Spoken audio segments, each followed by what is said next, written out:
Vilniaus miesto savivaldybės taryba priėmė teisingus sprendimus padidinti įstatinį kapitalą, tai yra rado, nepaisant visų biudžeto deficitų, lėšų šitam.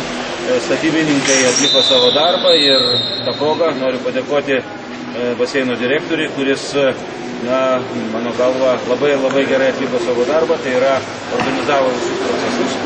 Bet čia yra tik tai pirmas žingsnis. Pirmas žingsnis yra tai, kad pradėjo veikti šitas baseinas. Tie prakaitai, kurie srūva, rodo, kad ventiliacija, kuri nežinau kiek metų neveikia čia ir toliau gadina konstrukcijas, matyt, taip pat reikia rasti lėšų, kad jinai pradėtų veikti.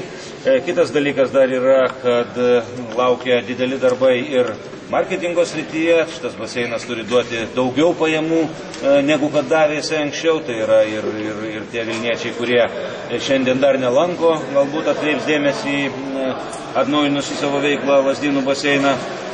Dar šioje spaudos konferencijoje bus pristatoma trumpai apie perspektyvas, kaip šitą sporto kompleksą plėsti. Tai yra radikaliai pertvarkyti, tai yra ir treniruočių baseiną šalia kitą įrengti ir visą kompleksą padaryti tokiu pilnaverčių plaukimo kompleksu. Neatsitiktinai čia Kauno vicemeras yra, su pavydu galime žiūrėti į jų turimą infrastruktūrą, kuri beje irgi ne per dieną pasidarė, ir ne per dvi, tai kad norime pasivyti šią prasme ir kauniečius, ir kitus miestus, kurie turi šitas sąlygas, ir kad būtų mūsų sportininkam ir piliečiam deramos sąlygos plaukti, mokintis plaukti arba didinti savo sportinį meistriškumą. Tai galbūt tiek tai įžangai.